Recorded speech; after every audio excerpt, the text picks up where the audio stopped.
What is going on, everyone? Apologies, the music was a little delayed. I had a little bit of lag on going live here, but we're here now on Great Encore. I'm your host, Ben Schneider, joined as always by Brandon Crossland. Brandon, how's it going tonight? Going well, Ben. It is another Motor Monday here on Grid Network and another day for Grid Encore. Happy Monday. Hope you're doing well, and it's good to see you too, Ben. Yeah, right back at you, and thank you all for sticking with us this weekend. I know a little bit of a change in our schedule with not as much racing going on this weekend. We had World Rally Championship MotoGP, and of course the NASCAR Cup race.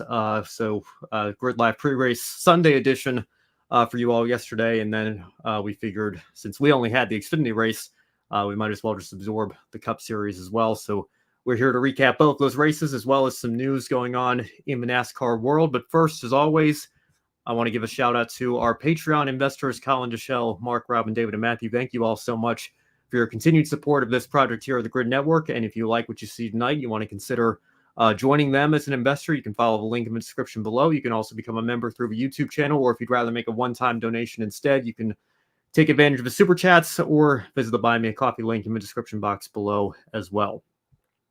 Now, Brandon, we're 3 years into this experiment here with this new Atlanta Motor Speedway, and we've got a couple of races to recap, and we'll get into those here a little bit later. But I just want to start tonight, since we have some time only covering a couple of series here.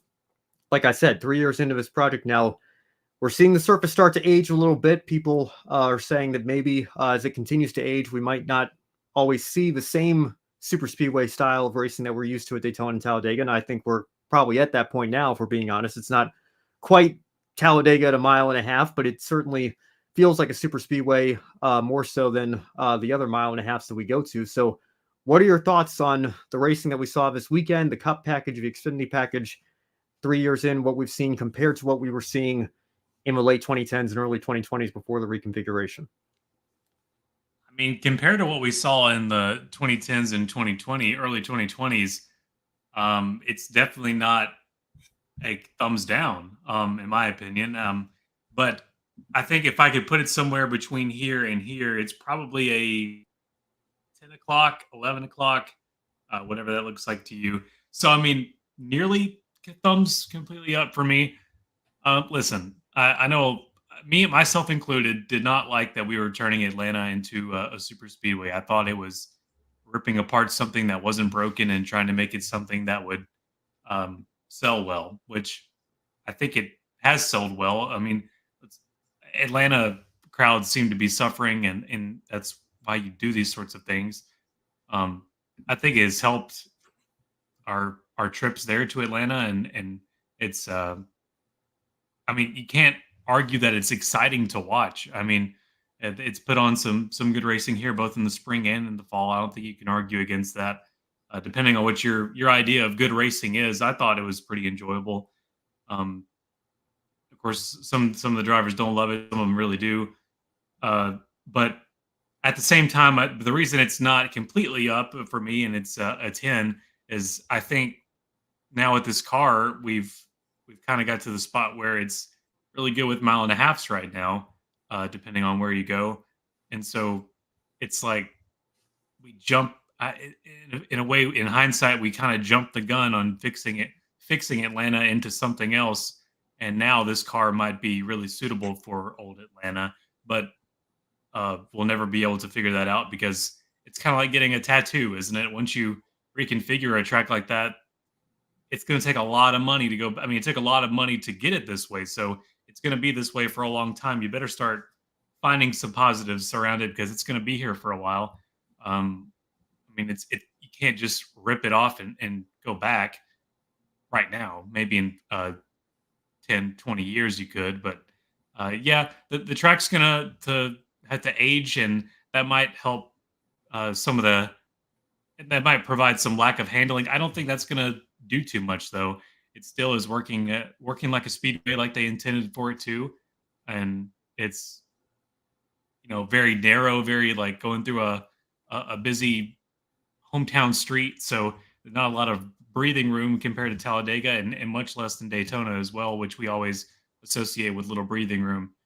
I like it, and I know why people don't, and I also fall in that camp for some things, but I'd say love what you got, and I think it's good for what it is. Yeah, I wouldn't say I hate it. I just would probably say that I hate that we had to lose the old Atlanta to get the new Atlanta. And I was on record. I said here 3 years ago on one of our grid live shows, I'd like, look, I think it's time to repave it. I think, when you have a situation where, part of a track is coming up and, it's this extreme. I mean, I get why people, myself included, loved how worn out it was and how, if you had a wreck on the restart, just running the caution laps alone was enough to force everybody back into the pits because they needed new tires. That was how abrasive the surface was and how quickly it wore your tires out. I get that we needed to repave it, but to lose, a configuration that gave us so many memorable moments, although you can make the argument that we already did that in the late 90s or whenever it was that Atlanta went over. I feel like it was 98. Don't quote me on that exactly, but this wasn't the first time. 98, yeah. Yeah, that wasn't the first time that Atlanta had gone through a reconfiguration, but certainly wasn't one that was this radical in terms of how it was going to change the style of racing we saw. So I don't know. I mean, if they'd done this to Kentucky Speedway, for example, or maybe, no disrespect to the race fans out there, but a track that maybe didn't have as much character or as much history or History is the big wasn't word. as universally, well liked or received. I mean, in Kentucky, you can certainly argue the opposite, whether it's fans that were still upset from the traffic disaster from the inaugural race or others who simply thought the racing just wasn't as good there. If they had reconfigured that mile and a half into something like this, I don't think there would have been as many broken hearts in the NASCAR community. And, regardless of whether or not you enjoy this, because I think a lot of people do enjoy this. It's just, it comes at the expense of something else that they enjoyed. And that's, I think, where I fall into it here. I still don't love it, but I think that's because I don't love super speedway racing in general. I don't love seeing, the massive accidents or, it's just, pack racing. That style just isn't for me as much as it is, long green flag run, and putting it more fully in the hands of a driver. Not to say that there aren't certain drivers that excel at super speedway style racing more so than others. I'm not saying that it takes no skill at all. Don't get me wrong, but it's just it's a style of racing that I've never been as big a fan of as I am at other intermediate tracks. So again, like to your point, of course, the amount of money, the amount of time and resources it took to pull this project off, I think we're going to be stuck with it for at least another 15 years. So fans, if you're on the fence about it or you're not enjoying what you're seeing here, I think I've got bad news for you. I don't see them. Got to get over it and yeah, find some changing it positives. any sooner than that. But I think right now we've got, we're going to Atlanta twice, Talladega, Daytona. I mean, fully a sixth of the schedule is now super speedway style pack racing. JJ Yaley out there with NY Racing, God bless them. They were only 3 or 4 seconds off the lead, much of a day, but they were running around in 35th, 36th place, which is, unfortunately with the limited resources of that team being an open entry with very little sponsorship, that's where you would expect that car to be running. But they were 4 seconds off the lead, because that's what this package allows here. So I get that, people love seeing, those massive packs and those runs and everybody being so close together under a blanket. But I would certainly not be a fan if they did this to, say, a Texas or a Kansas or another mile and a half. I think we absolutely don't need to copy this blueprint just because of the great finish that we got here in the spring. And I think that's another frustrating part for me as well, is that I think the race in the spring had a very good finish. It was kind of bogged down by a very messy, chaotic race in and of itself, but certainly had a fantastic finish at the end. This one certainly had some longer runs, but, did get a little messy towards the end there as well. And we had to go into overtime. And even then, the race technically ended under caution. I think Logano had enough of a lead that, it didn't matter at that point, but they had to go back and change some of the results to look at when the caution light came on. So it's always frustrating when you go into overtime and the margin of victory still says under caution anyway. But, that's not the track's fault. We get that a lot of places that we go. So again, I don't think there's much that we can do about it. Certainly not anytime soon, but I would have to say I may be warming up to this kind of racing a little bit, but it does frustrate me that we lost the old Atlanta because of it. Yeah, I know. And I like to have some faith that NASCAR kind of understands how to make parity of the schedule within reason, which within the resources that they have, and also mixing in with the new opportunities they want to make, like going to Mexico City next year. Um, yeah, but you make up a great point about Kentucky. Your two super I just thought about it, your two super speedways in the country are both in the Southeast, or they were historically both in the Southeast with Alabama and Florida. And making it in Kentucky, I mean, really, it says Kentucky Speedway, but really, it's come on, it's Cincinnati, Ohio. I mean, it's right there on the dot on the border. So that actually would have been a really cool what if they went with Kentucky instead of Atlanta on that deal. And but then again, that you can't go back and look at those things. But yes, you can, because it would have made a Midwest super speedway instead Yeah. of the three that are now concentrated in the Southeast. So now, as a NASCAR fan, if you want to see a super speedway race, if that is your cup of tea, or you have kids that really enjoy it, or you want them to get that full, I mean, really, come on, the full NASCAR experience. When uh, someone in Europe thinks of a NASCAR or something, they want to see flying past their face front row at Daytona. That's the kind of thing they want to go see. And so, but if you want to see that in America, you have to go to the Southeast. I just imagine those who live in the North, that they got to do some more driving to go come see what they want. Yeah, it's another good point. I hadn't even thought about that, but they are all very closely geographically located there in Alabama, Georgia, and Florida. So yeah, I mean it's interesting to think about, but the reality is that we're here now with the new Atlanta, and I think it's here to stay, and that's for better or for worse. It's certainly whatever you do isn't going to please everybody. And we'll just leave it there for Well, now, I I guess. would I would add, like, what when was the last classic Atlanta, or Darrell Waltrip's, where his classic Atlanta finish to you on the old configuration? I mean, when Guess was the last time we had a really, like, wow, add that to the list of classic Atlanta finishes?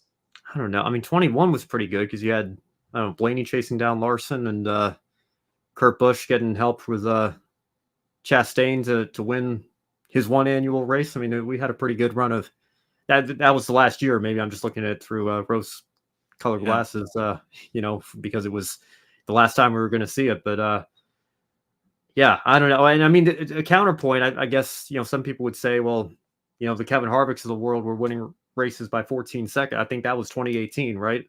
Yes. So I was this there is for that probably, one. Yeah. yeah, this is probably more competitive than that. I mean, I get it.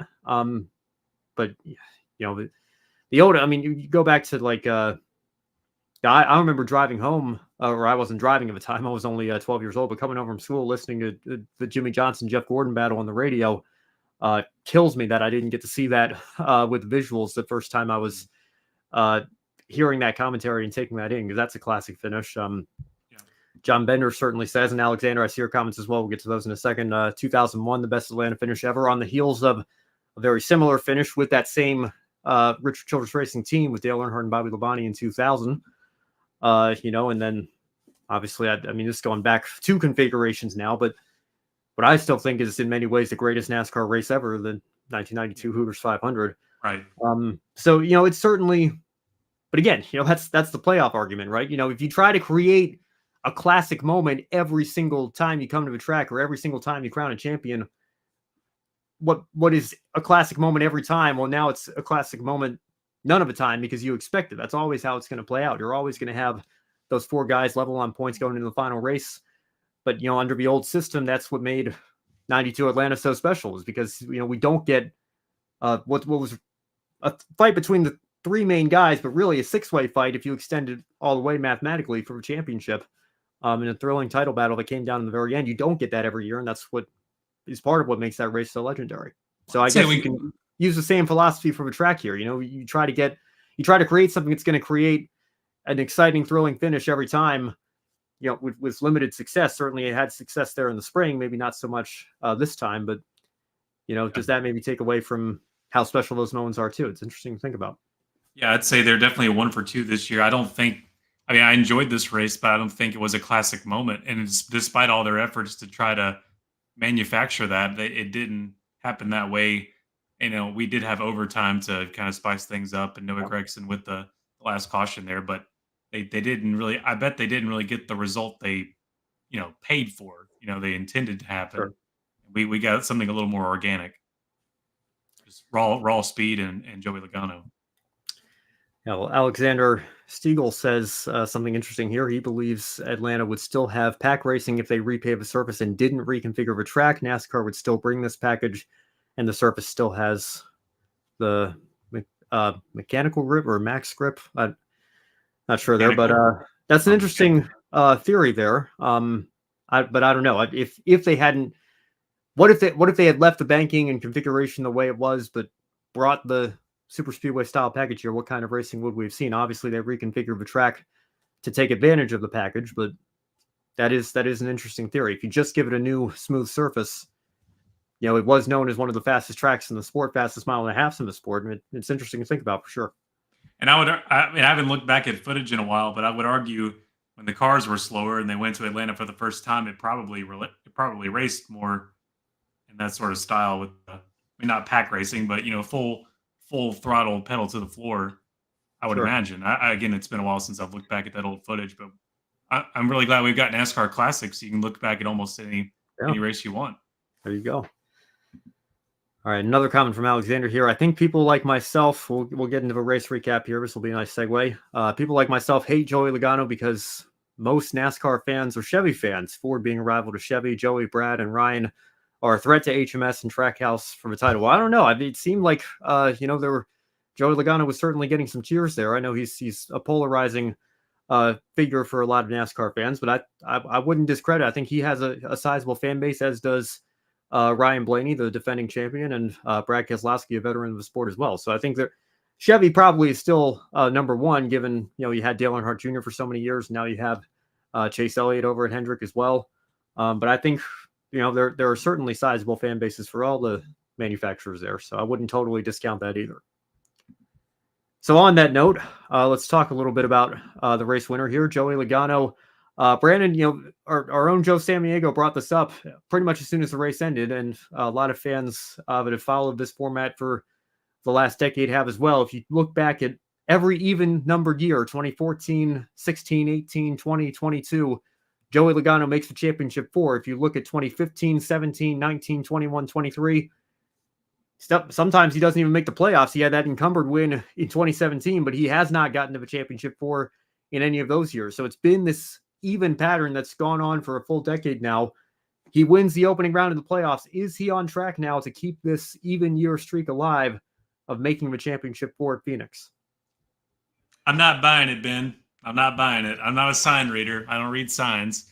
I'm not into that stuff. And I think Joey Logano is just falling into that sort of pattern by happenstance. I don't think that's anything you can track, and certainly don't put money on it. Don't do that. Don't be stupid.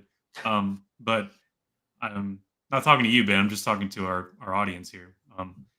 But yeah, he's got a path, of course. Hey, you're advancing now to the round of 12. You're already the best of the bunch so far. So he can definitely keep that up. And if I can remember my schedule right, he doesn't have to worry about Bristol this year, because that's what did him in at the end of last season. So he doesn't have to worry about that anymore, and it doesn't really matter how he finishes there. But certainly playoff points will help. So you want to finish well. But yeah, he certainly has a pathway forward. And Penske, if they show up like that to Talladega too, they have a really good chance of getting someone through there, because man, they were all up there in the front pack. Yeah, they were all three of them. You had Cindric and Blaney up there as well for much of the day. But yeah, I mean, I'm with you. I don't think that it's like divine intervention. Like, this is an even numbered year, therefore Joey Logano is destined to make a championship four here. I think it's just kind of been a long running coincidence here.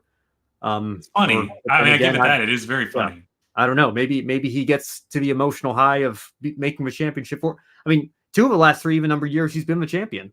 18 and 22. So yeah, maybe he has that championship hangover, and then there's a disappointment in not making championship four, and then the team's fired up to come back stronger the following year, and he gets back there, and then the hangover sets in again of the stress of being part of that championship four, having a shot at winning one of the most prestigious prizes in the sport, and they fall back for next year. I don't know. Maybe there is something to that, This or would be maybe a very interesting psychological experiment. Does this have anything to do?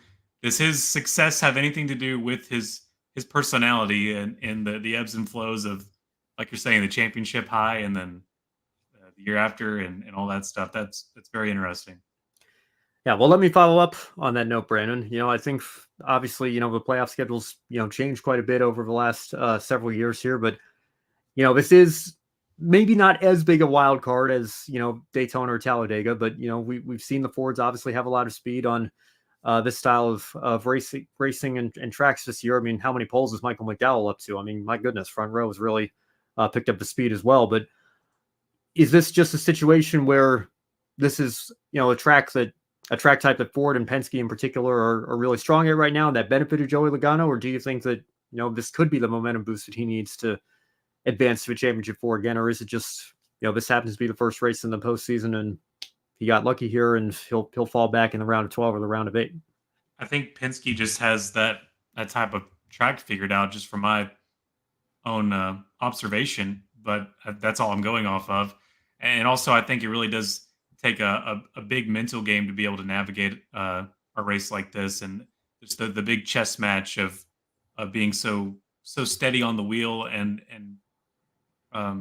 pacing yourself of when to move up and when to stay put and avoiding big ones. I mean, Joey Logano almost didn't make it out alive there with Todd Gilliland, and the incident there about midway through. I kind of forgot where it was, but yeah, he almost didn't win this. So some fortune plays into it as well. But I think it really is a skill that could be developed. It's still not completely just out of your control. You just ride and hope you make it. I think there is some strategy involved with it too. Well, we'll talk about a couple people on this page here, but didn't make it to that point, Brandon, here in just a moment. But first, let's talk about the runner-up here, Daniel Suarez. He had a legitimate chance to sweep the season here at both Atlanta races, and looked like he might have a shot here in the closing laps fighting with the Penske cars, and he had his teammate Ross Chastain up there as well. You see Ross fell back quite a bit, as did Ty Gibbs. Ty Gibbs was in the mix for his first win potentially. He had to settle for 17th, but Daniel Suarez comes away with a runner-up finish here, and I think, Brandon, a lot of people had him in their first four out, maybe still have him in their first four out, considering Ross Chastain didn't get a win, didn't make the playoffs this year. Daniel Suarez, the lone representative from Trackhouse. It's certainly not been the year that they were hoping for when you compare it to their performance the last two seasons. But how surprised are you? Are you surprised at all that Daniel Suarez excelled at Atlanta this year and came away with a win and a second place finish here to kick off the playoffs? No, very surprised. Yeah, and I don't think it's very common where you can come back to the same track where for a two races on the calendar at the same place, you can come back and show again that you had the car to beat. Because I mean, he also was a pretty consistent front runner throughout the day, it looked like, and yeah, I mean that was surprising to me that they were able to back up that win back in the spring with last night, and it wasn't still had to settle for runner up, and he was very furious about it. But I mean, he's got to keep his head up after that. That was a really nice finish. Yeah, and a good points day, I guess, for whatever that's worth. I know that that term is not as common Buried in the sand, isn't it? Yeah, I mean, of course, winning trumps everything, but every point's going to matter here as we get to the cut line here for the next couple of races. And you were right, by the way. It's Watkins Glen and Bristol coming up, so Logano doesn't have to worry about either of those here. But Daniel Suarez certainly still does. And how about Kyle Larson and Denny Hamlin as well? A couple of championship favorites, perennial championship contenders. Larson in particular, Brandon, you see him down there 37th. That scary incident with Chase Briscoe taking him out very early on in the race and leaving those two, the last two finishers there. Is Kyle Larson in trouble here? We talked about him missing out on the regular season championship by 1 point, and how much did skipping the Coca-Cola 600 to run Indy potentially play into that? Maybe those extra playoff points might come back to haunt him after all here. We'll see what happens at the Glen and Bristol, but do you think that this is something that could come back to bite him, or do you trust the former Cup Series champion to be able to survive the opening round and not let one bad race get him off his game here? I don't know. I see Kyle Larson being able to perform under pressure. I mean, look at his schedule all year. This is kind of the environment he lives in.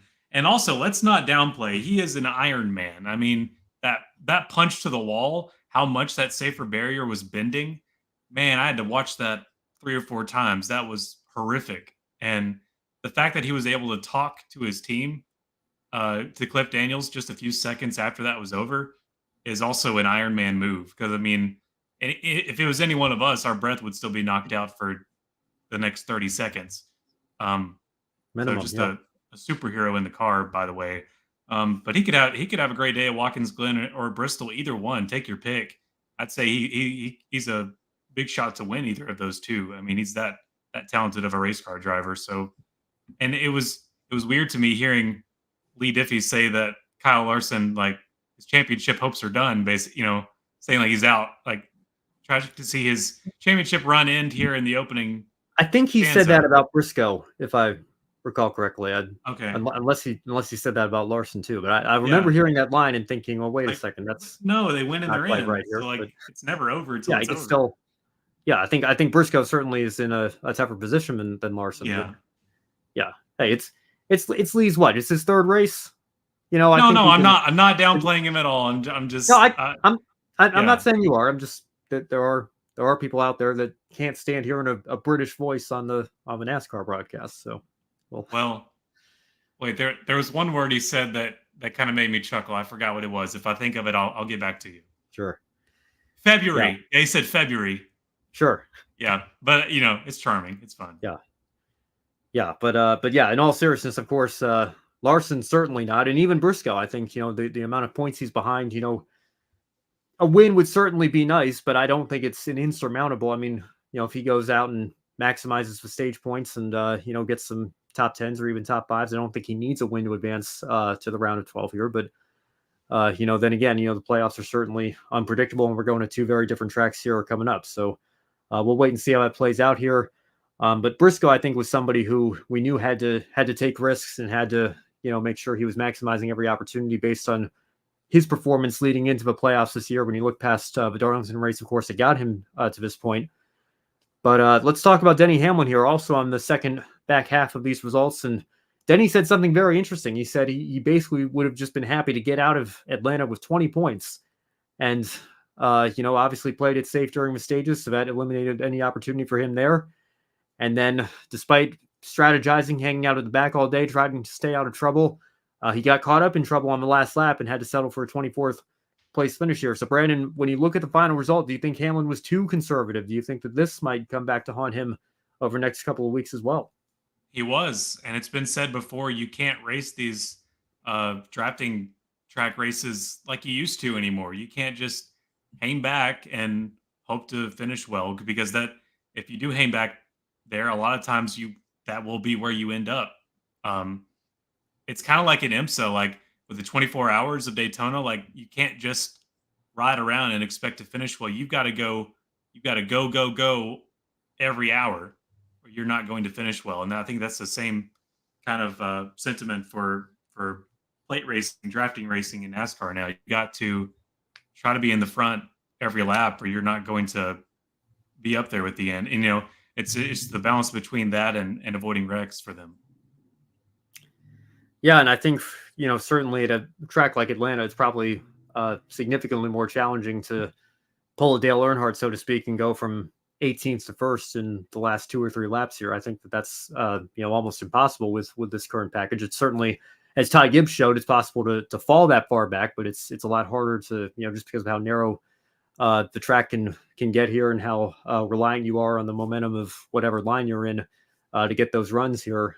You certainly have to be probably in and around the top five, coming to the white flag to have a chance. And, I think to that point, obviously, forget setting aside the stage points and sacrificing any chance of those with hanging out at the back of the pack all day. Denny Hamlin is certainly going to have to think long and hard about how he approached this race and whether or not it was worth the little risk that he took to come out of here with minimal points. And, we'll see if he can maximize the next 2 weekends at tracks that maybe are a little more favorable to him. I know he's won at Watkins Glen before, but I don't feel like the road courses have been his strong suit in the next gen era, and just maybe don't fit his driving style as well. We'll see what he can do Bristol here to close out the round, but it's going to be interesting to follow. And again, if he falls just 1 or 2 points short of the cut line, you can certainly think back to this race and think about how many points he gave up. Yeah, but I wouldn't point my finger at the Coke 600 yet. I'd wait. For you talking about Larson there, or for Larson? Yeah, sure, yeah. That same thing goes for him, but yeah, for Hamlin it'd be different. Yeah. Again, I mean, still plenty of time, and right now, if I'm trying to pull the standings up here, right now the 4 out right now, if we had a one race round of 16 here, the 4 out would be. That'd be brutal. Brad Keselowski, Harrison Burton, Martin Truex Jr., and obviously Chase Briscoe with his last place finish there. So Larson looks like he's 10th, and Hamlin's 11th, if I'm reading this right. So, hey, there's still a lot of time for these things to change, and we'll keep you all updated, obviously, over the next couple of weeks. Now, let's transition here to open segment number 2. Speaking of Denny Hamlin, we got some news this weekend that the team that he owns, 2311 Racing, they're one of 2 teams that have been a holdout in the new charter agreement. Front Row Motorsports is the other. Almost every full-time chartered Cup Series program has signed the new charter agreement that we've been following for the entire year as negotiations continue to apparently only be 2 or 3 weeks away. And then after 2 or 3 weeks, we hear that, well, now they're only 2 or 3 weeks away and we should have a new deal. And it just kept getting pushed back, and teams coming back and saying the deals were unfavorable, or, included things that were non-negotiable that they weren't willing to sign, and NASCAR maybe playing hardball with these teams. Well, now we certainly know that 2311 and Front Row playing hardball with NASCAR. Brandon, I'll be the first to admit, I'm not a businessman. I don't know exactly what goes into all of these negotiations. I have my thoughts on the charter system as a fan with that limited knowledge. But what was your reaction to the news this weekend that 2311 co-owned as well, not just with Denny Hamlin, but one of the most famous, not just sports people, but human beings, period, on the planet, and Michael Jordan? I mean, this is a massive development for a team that certainly has a lot of fans and a lot of following here, as well as Front Row Motorsports, not to discredit them. What's your reaction to the news that they haven't signed the agreement yet? My initial reaction was something similar to what Michael Scott said to Oscar Martinez. Can you explain that to me like a 4-year-old would understand it? That's too much for me. Again, yeah, like you, Ben, I'm not a businessman at all, and math was my worst. So there you go. But enough to know that 2311 and Front Row see something they don't like, and also according to Matt Weaver's report with Sportsnaut, it was something where it was given to them very late in the evening, and you have till midnight to sign it. And there was a wide range of responses from teams, some saying some going so far as to say this is like a communist regime. And then you've got folks like Brad Keselowski thinking, it's not that bad. Come on, guys. We didn't find much problem with it. And then you've got the 2311 in Front Row where it's like, we can't sign this. We want to make money, And so I did have a quote here from Weaver's article, if you don't mind, just Sure. a bit here. Polk from 2311 has been adamant all along that teams with a stronger financial grounding will be able to invest more heavily into marketing and activating the sport. But that right now, they're all focused on merely surviving. Of the 19 teams that signed the inaugural charter deal in 2017, only 7 of them are left. 2017 doesn't feel like that long ago to you and me, but we definitely can think about some of those teams that are a part of that departure in just that time that we've had the charter system. And yeah, that does not look good. Yeah, I don't know. And I guess this is where I struggle with the charter system, because I feel like a broken record. I feel like I say it on one of our programs every week, but I see both sides here. I understand the team owners want something tangible, something of value that they can. I mean, you saw it with Chip Ganassi, I think, when he sold to to Justin Marks and Trackhouse, and how much value did those charters alone provide the Ganassi team, and how much leverage did that give him, him being chipped there with a guy like Justin Marks, who I believe Trackhouse had to lease a charter their first year when they were a single car program with Daniel Suarez, and then they come in and they're looking at the charter market, not sure what they're going to do, and then they offer to just buy the entire team, and that's their solution, and they've clearly made it work for them. I mean, I get it, but the current state of the charter system means that Chip Ganassi had to exit the sport because of that. And to your point, Brandon, I guess that was a deal that Chip was willing to go through with, but they're like, I think of like the Starcom Racings of the world, and shameless plug, my editor-in-chief Brock Beard wrote the biography for Derek Cope, and that project kept getting pushed back because of what was going on with Starcom Racing in those final months of 2021, and Derek being told, look, in no uncertain terms, we're going to revoke your charter.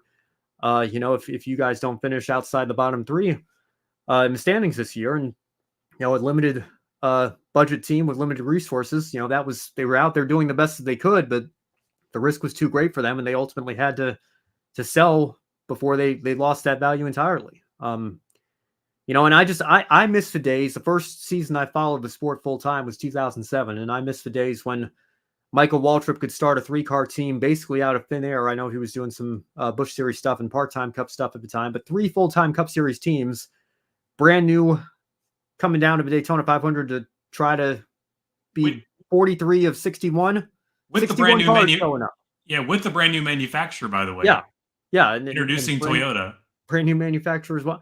And listen, I understand that there are many reasons. There are many reasons why we don't have 61 cars showing up to Daytona anymore. It's not just the charter system to blame for that, but the charter system has made it to the point where that's really the only race all season where we get DNQs, where we have more than 4 open teams showing up, because you're running in the red just showing up as an open team, period. I mean, you can go out. I mean, I don't know how much Colleague Racing banked for winning that Indianapolis road course race with AJ Allmendinger. I don't know how much Trackhouse made off the Project 91 deal with Shane Van Gisbergen. I know they had sponsors and partners that helped them make those races possible, and they went out and won those races to their credit, but they're not, those cars aren't part of the charter deal.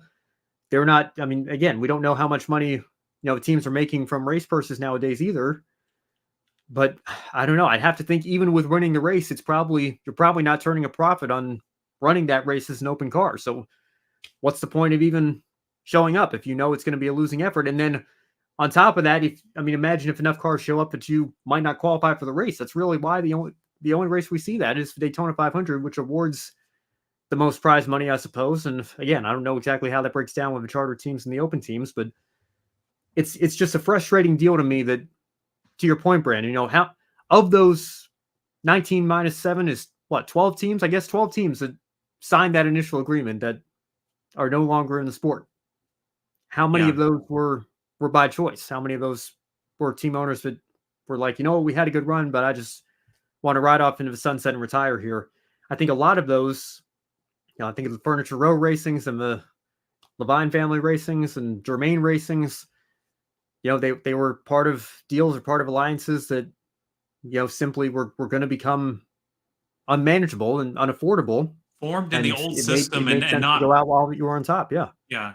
Those were formed in the old system and not built to sustainably survive in the new system, I would say. Yeah. Those family racing type of deals. And I keep thinking back to Jeff Gordon earlier this year saying that Hendrick Motorsports hasn't made a profit in 10 years. That's your New York. That's your New England Patriots right there of the sport. Your New York Yankees of the sport. New York, your Yankees of the sport, and they haven't turned a profit in 10 years. What is that like? That needs to be said a little louder. Yeah, I mean, and that's all. But that's always been the case, though. We've always known that, if anybody's turning a profit, it's the Rick Ware Racings and Premium Motorsports of the world. And I'm sure, with how Rick Ware is running this year, I love that they've advanced their program as far as they have, to the point where you see Justin Haley have a solid run every now and again. Even Cody Ware got a top 5 just a couple weeks ago at Daytona. We didn't see that as recently as 5 years ago with where that team was at. But I have to imagine that, what's the cost of pouring enough into your program to the point where those runs are possible now? You're probably, anything that you were making, collecting that. I mean, what you saw with Spire Motorsports, who went out and bought the Furniture Road Charter and were absolutely terrible. I mean, aside from stealing a win with Justin Haley at the Summer Daytona race, were absolutely terrible for a couple of years. But, we're able to slowly build that program up and now have a multi-car team that, is capable of, certainly capable of finishing in the top 10 on their best day, maybe even going out and winning a race. We saw Zane Smith come very close to that. We've seen Carson Hocevar put in some very good runs. Even Corey LaJoie's finished in the top 15 on back-to-back weekends now. So that team's miles ahead of where they were. But what's the cost of that? I mean, and I understand, but this is a very expensive sport and very, very, very much unlike. I mean, another reason why I don't like the stick and ball sport comparisons here. It's not like anything else. You're exactly right. It takes a lot of money to be successful in this sport here, but when you have your top teams not turning a profit, and somebody like Jeff Gordon is out there on the record saying it publicly, I can understand where you come to the negotiating table here if you're both NASCAR and the teams and say, we have to do what we can to maybe reel it back in a little bit. But again, clearly 2311 and Front Row saw something that they didn't like. And there's also a quote, I think we have the same article pulled up here, Brandon, and I just exited out of it here, so I'm not going to be able to read it verbatim. But there's a quote later on from Bob Jenkins basically saying, like, I don't know how you can expect teams to be given a 105-page agreement with 6 hours notice and say, okay, sign this by midnight and be fully confident. It's like a 6,000-page bill that comes across your desk in Congress and they have a matter of hours to vote on it. And do you really think anybody in this room has read every single word of this massive document that they've been? I don't know. Just the optics of that are not great. Yeah, it's almost strategic sounding to give it that late because they don't want you to read all of it, and more of a coercion tactic to get you to just go ahead and sign it and get it back to our hands. Yeah, and again, we heard that exact word. I think an anonymous team owner coming out and saying that we were kind of coerced into this, or we may be liable to revoke your charter. I don't know. I mean, clearly that's a risk that 2311 and Front Row were willing to take here, but I don't know. I mean, I think that Jordan Bianchi said this on he and Jeff Gluck's podcast as well. I don't know that either of these teams have very much leverage if they're the only two holdouts. Everybody else has signed this. Everybody else came to terms with the agreement here and came to the terms of a deal. I can't imagine that there's very much leverage, even though it's Denny Hamlin, who's one of the more successful drivers of the last couple of decades in the Cup Series level, even if it's somebody like Michael Jordan as a business partner. And if you think of how many eyeballs his name brings to the sport potentially for, how many new fans have gotten into the sport because they followed his life and his career and his business interests. And he's coming to show NASCAR some love by buying into a Cup Series program and how great that is for the sport. I don't know that great story alone is enough leverage for 2311 to be able to get away with being a holdout here. So I hope the best for each of these teams, and I can respect them wanting to stand their ground. But I think it's just going to be very interesting how this whole thing plays out here. And again, we should make very clear we're not privy to any of the negotiations or behind the scenes information very much in the dark on or what could happen here. But at the same time, I don't think we can just sit back and ignore it, because these are two teams here that not only run two cars and even sometimes a third part-time car at the Cup Series level. There have been open talks about them being in the market to buy another charter and expand to a 3-car operation for both 2311 and Front Row. And you think of the massive steps forward again. I remember when Kevin LePage was driving the Front Row car. I mean, you thought AJ Allmendinger struggled to qualify in 2007. I mean, Kevin LePage, just like almost every week, he was failing to qualify, not being fast enough in that Front Row car, and yet they persevered. They built their program up, and now, like I just said, what is McDowell up to 5 poles now this year? I think I know 4 of them are on drafting tracks. Yeah, but who would have thought that even as recently, I think, as 5 or 6 years ago for Front Row Motorsports? And it's a testament to what they built over there. Technical alliances have helped a ton too with Ford. Yeah, yeah, their alliances. I don't know that. I mean, again, with all due respect to Bob Jenkins, I don't know that being a restaurant entrepreneur here, it puts you on the same level as somebody like Michael Jordan in terms of how much leverage you might have in a negotiation like this. But maybe NASCAR is going to play hardball right back and say Michael doesn't have any leverage either. I don't know. I just think that it's a very risky position that they've put themselves in, and I can respect them standing their ground. But Look, we'll see. It's going to be very interesting to monitor. Yeah, NASCAR needs. Bottom line, NASCAR needs Michael Jordan.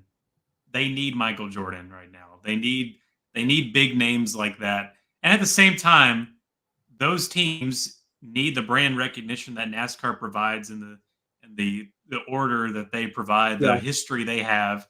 So the big I want to ask the big doomsday question to you, Ben. NASCAR said it would move to revoke charters for teams that didn't sign. If NASCAR moves to revoke these charters, how are these teams going to respond to that? That's a great question. I mean, the bigger question for me is what happens to those charters. Like, I mean, I feel like we've heard some rumors that the France family is interested in running a team, but I mean, I don't know how well that's going with the Penske's right now in IndyCar. I think there have been multiple controversies this year alone about the optics of the guy who owns the series and the Indianapolis Motor Speedway having a very successful 3-car team that's winning a bunch of races and competing for championships. What are the optics of it for NASCAR? Let's put it this way. What are the optics for NASCAR if they revoke Michael freaking Jordan's charter and use that charter to go run a team with the France family? I mean, what would that look like?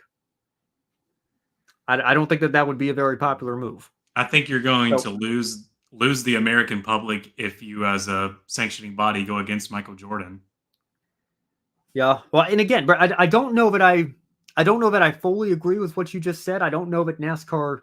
I mean, there's a saying, NASCAR was here before you came in. It's going to be here after. Like, I don't know. I mean, need is a very strong word. I don't know that NASCAR needs Michael Jordan, but I don't think at the same time, I can't fully disagree with you because I don't think it would be in their best interest at all to tell Michael Jordan, okay, thanks, but we can play hardball too, and we're not gonna if you won't agree to the terms of our agreement here, which I guess is their prerogative.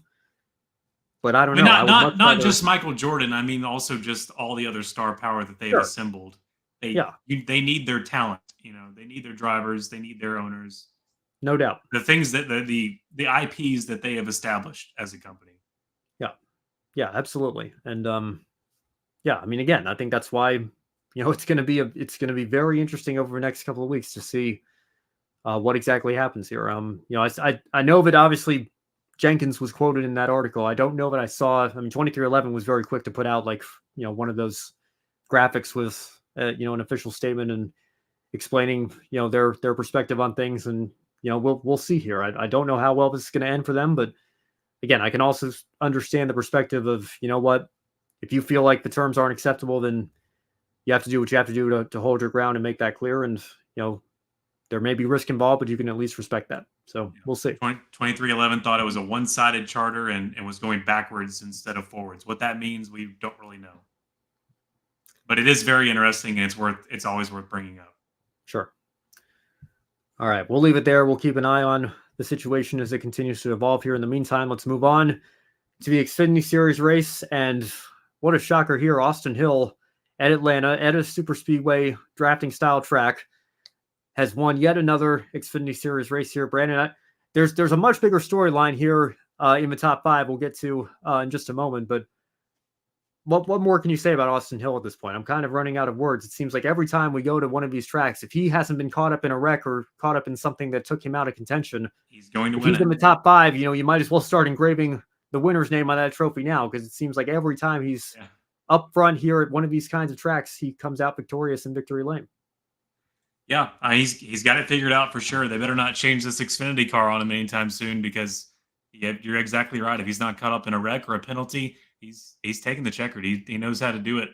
I mean, 163 laps led is what I've got there. But that is not that. Yeah, you can't. I don't think that's true there. That's just how many. Never mind. Besides that, no, he's got it figured out, and that Yeah, you better hope they don't change the car. Yeah, I'm trying to pull up the results here since you brought up the lap slide. I don't know if we can get a exact figure on that. Okay, but yeah, it was 12 laps slide. Maybe you're looking at the season total, or I don't know how many you led here back. No, it's back in the it's spring just here, it's but just the wrong number. misreading the chart there. Well, yeah, but whatever though. But again, I think that's almost more impressive in many respects. I think that you heard Austin say that in his post race interview. We didn't have the most dominant car. 163 laps total was the race. Was that maybe? That's it. Yeah. Yeah, there you go. Yeah. So, but of those 163, he only led 12 of them. So, I mean, you look at it that way. He didn't have the fastest car.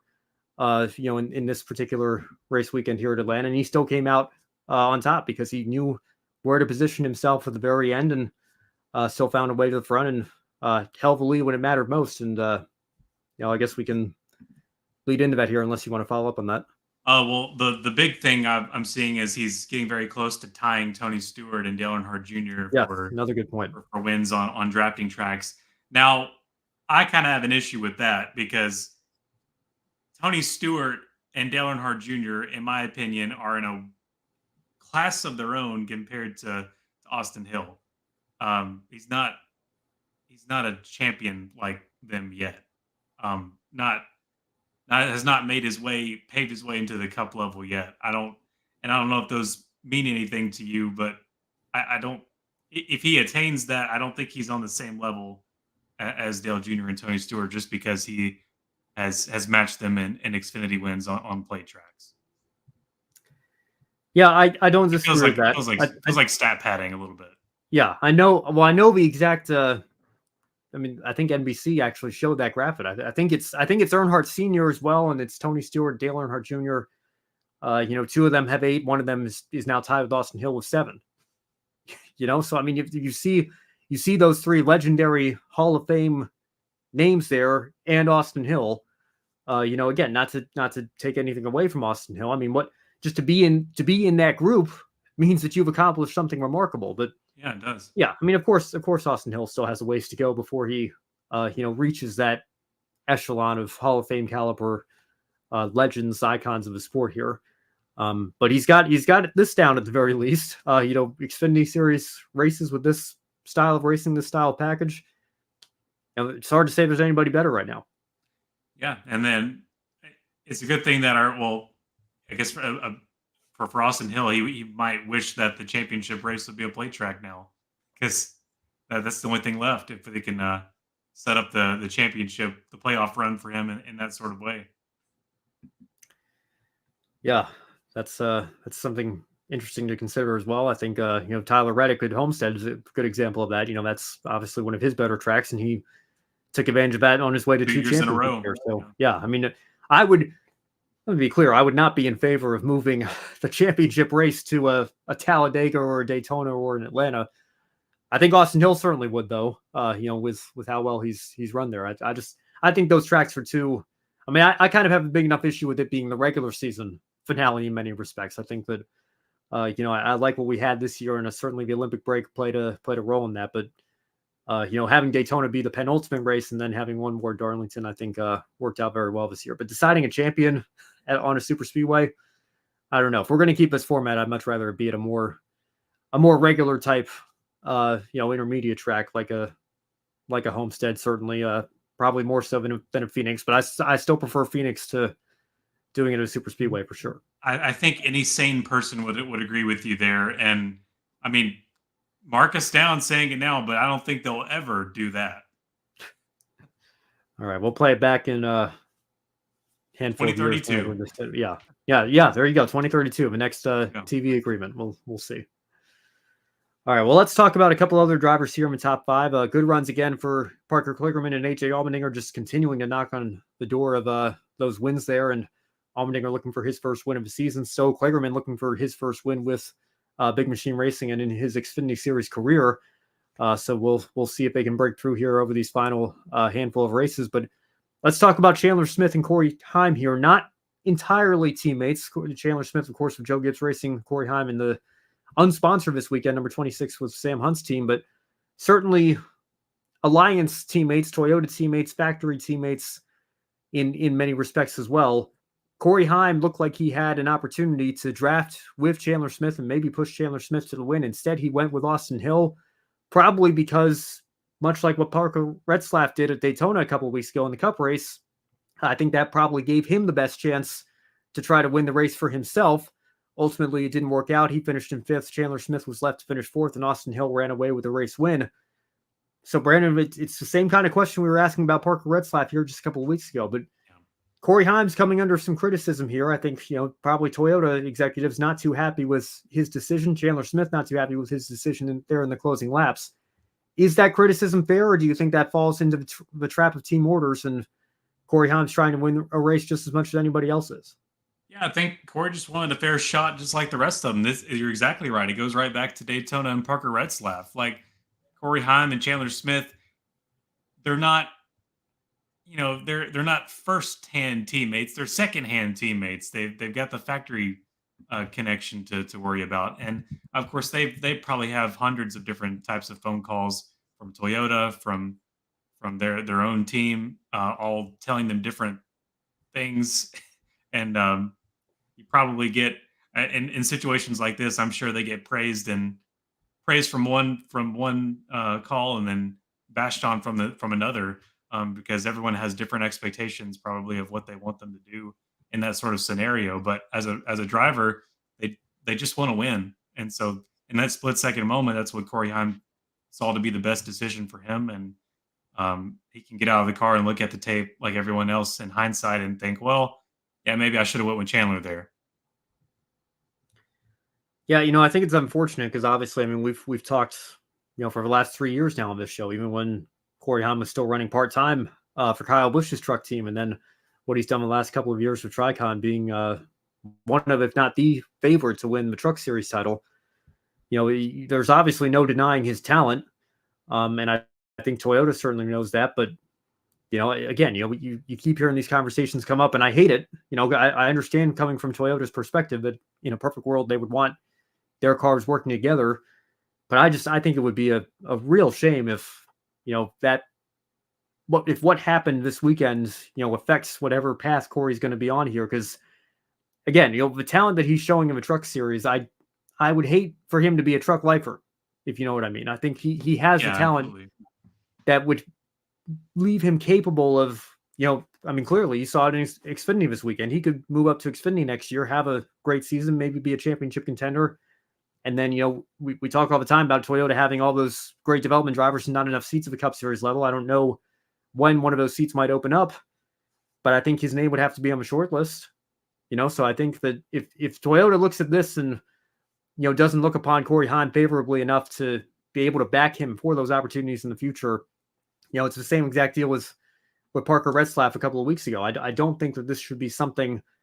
I understand from the manufacturer's perspective not being happy, but if this is something that affects any future opportunities that he might have, or forces him to maybe look at a different manufacturer for those opportunities, I think it will be a real shame to single out one race or one move that he made or didn't make in the closing laps of a super speedway race and say, you didn't work with your teammates, so we're not going to work with you anymore. I would hate to see them go down that path.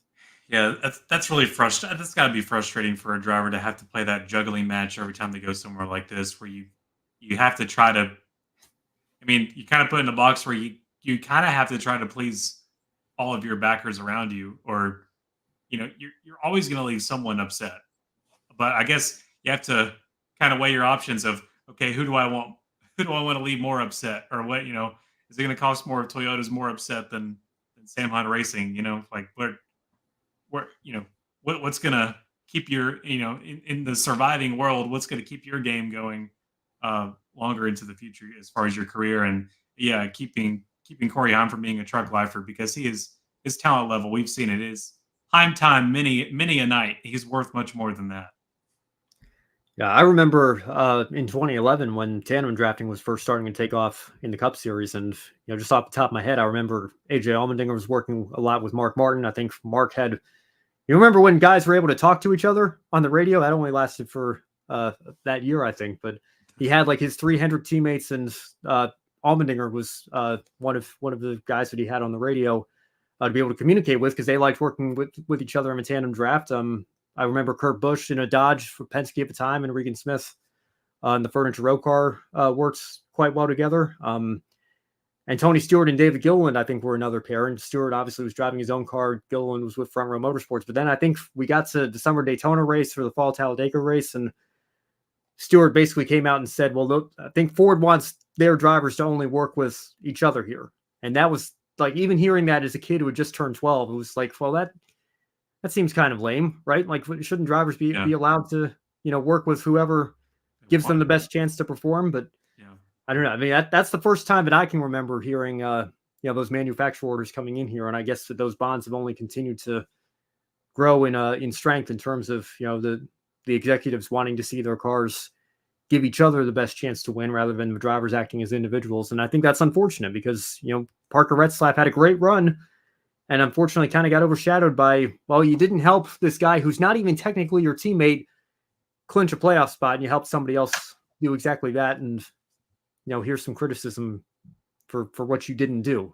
Not what you did do with an impressive top 10 in your second ever Cup start. I think that's just a shame. Yeah, feels like the only people that really want the drivers to work with their manufacturers is the suits from the manufacturers that are invested in it with their money. I mean, the fan, the driver, they want to see you do whatever they want drivers to be selfish, when they're out there, or maybe at least, a feel good story where you work with your teammate and get them the win, or, if it benefits them, maybe some of that sort of help. But yeah, the manufacturer stuff, I mean, unless you're like a diehard Ford fan, and I don't, that happens more in sports car racing, right? That's not really what NASCAR is all about, where it's like, oh, you can go to IMSA and I'm a Lexus fan. I only, if the Lexus cars are out, I stop watching. I don't know anyone that's like, if all the Fords are out for the count, I stop watching. Like, it's only the ones with the money behind it that actually care about the manufacturer alliance. Yeah, and I mean, I think just the whole team orders idea, what we see in, Formula One with Ferrari swapping their cars on the line with Schumacher and Barrichello. I think that's just not that, not working with your teammate or working with a teammate at the super speedway is nearly as egregious as that. But I think that just the phrase team orders in NASCAR, is a really rotten one that fans don't like to hear. So, this is related to that in many respects. I feel like, with manufacturers coming down and, imposing that on their teams, I'm not a fan of it. I wish drivers could have a little bit more freedom to make the decisions that they think are in their best interest. But what we've seen now with Corey Heim and Parker Retzlaff the last couple of weeks, and those are two guys that have their whole careers ahead of them. They're trying to work their way up the ladder. I would absolutely hate if they lose any sort of opportunity or deal because of that. But we'll have to wait and see, I guess. It's a necessary evil. As someone who is for NASCAR's success, we've got to keep manufacturers happy too. All right. Well, on that note, let's end the show on a slightly better, more optimistic note than that, Brandon. What's your one shining moment from what we saw this weekend here at Atlanta? Got to go with Daniel Suarez and all of his amigos who got to celebrate. Well, maybe we're a little heartbroken for his Atlanta finishing second, but got to hand it to Trackhouse Racing and their playoff driver. I know they've got to be excited about what's coming up here with Watkins Glen and Bristol. I mean, got a great finish out of it, and with the Quaker State special livery there for Daniel on the car. And after coming there in the spring and winning it in the closest finish in NASCAR history at that time until they went to Kansas, was special. And to be able to come back and double down, that's my one shining moment. Pretty cool, Daniel Suarez. Nice job. I want to give a call to Alex Bowman. You see him up there in the top 5, and he was part of some rumors this weekend that I don't know how much merit they had to them, if they had any merit at all.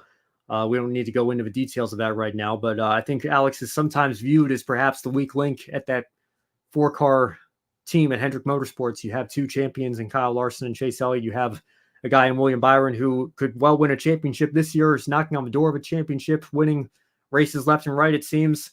And then you have Alex Bowman, who I think by no means is a bad driver, clearly is capable of getting into the playoffs. I know he had a down year last year with his injury and everything, but I think Bowman sometimes gets overlooked, sometimes gets viewed as, well, if you had to pick a weak link at this team, it's certainly not going to be either of the champions. And then if you pick Bowman versus Byron, you'd probably go with Byron. So That leaves Alex Bowman perhaps as a weak link by default, but I don't know that that's always necessarily been fair for Alex Bowman, because I think he's a very good driver in his own right as well, and I think he proved it to kick off the playoffs here, despite the fact that I think it would have been very easy to let such unsubstantiated rumors get in his head and maybe affect his performance. It looks like, if anything, they fired him up and just did the exact opposite. And he went out and had a great run, great finish. And we'll see if he can carry that momentum forward going here as the playoffs continue on over the next 9 weeks. But well done to him. Alex Bowman in the top 5. That's my one shining moment for this week's show. That's a good one, too. All right. Well, that's going to do it for us here on this week's episode of Grid Encore. So thank you all so much for watching. Be sure to subscribe to our YouTube channel if you haven't already, and follow us on all our social media platforms, X/Twitter, Facebook, Instagram, TikTok, Twitch, LinkedIn, Threads, and most importantly, right here on YouTube. Thank you all so much again for 1,000 subscribers. Now we're well on the road to 2,000, and it's all thanks to your support. If you really like what you saw tonight, you can take a few minutes after the show to consider joining our Patreon. Join Colin Deschelle, Mark, Robin, David, and Matthew in investing in the Grid Network to help keep us on the air throughout 2024 and beyond. And our long-term goals will $500 a month will help us begin attending races on site on a more regular basis, and that will only continue to expand our coverage for you, the viewers. So if you like what you saw a couple of weeks ago at Portland, that's all the more reason to support us on Patreon. Or if you'd rather make a one-time contribution instead, you can visit the Buy Me a Coffee link in the description box below. Any amount will help us continue to grow our motorsports media outlet. Or if you're watching us on YouTube, we now have super chats and super thanks enabled as well. Now, on Wednesday, don't miss Grid Tonight with Kobe Lambeth. Women in motorsports probably going to be off this week. Not too much going on in the racing world when it comes to women in motorsports or those series that we normally cover on that show. But stay tuned for that show coming back later this month as well. And then more Grid Live coverage this upcoming weekend as always. Brandon, any final thoughts? We've got a big weekend in your neck of the woods at Nashville Superspeedway with IndyCar closing out their season. But NASCAR is going to be having some good racing going on at Watkins Glen as well, I'm sure. Do you have any final thoughts before we sign off for tonight's show? Yeah, I'm really impressed by Nashville Superspeedway thinking about their walls, their safer barrier walls, and painting them back to the original white for IndyCar. I love that, and I understand why they wanted to try something different when they finally got the Cup Series back to Nashville Superspeedway. But I do like the classic white. And I kind of wish I could go see that in person as well. And then also, that's a bus horn. We're getting to the bus stop, Watkins Glen. That's the only reason I played that. Nice. Getting excited for Watkins Glen. It's a wonderful track, classic track, and it's sometimes it can put on some great races. So we'll see what we get this year.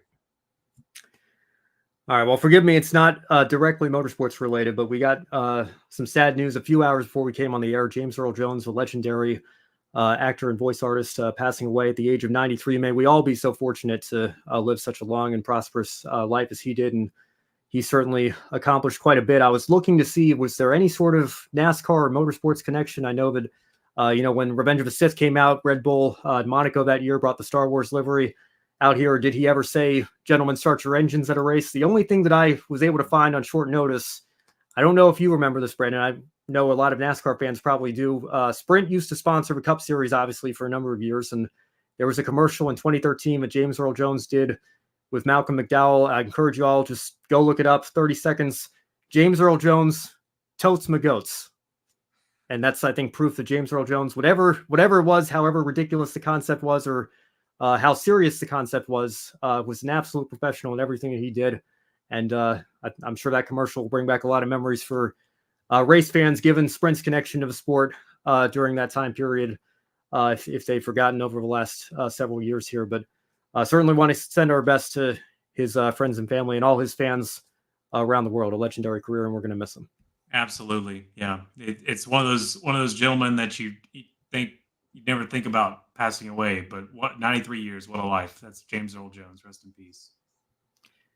All right. For Brandon Crossland, I'm Ben Schneider. Thank you all so much for watching. Stay tuned next week. Lots to recap back again here on Grid Live and Grid Encore. We'll see you then.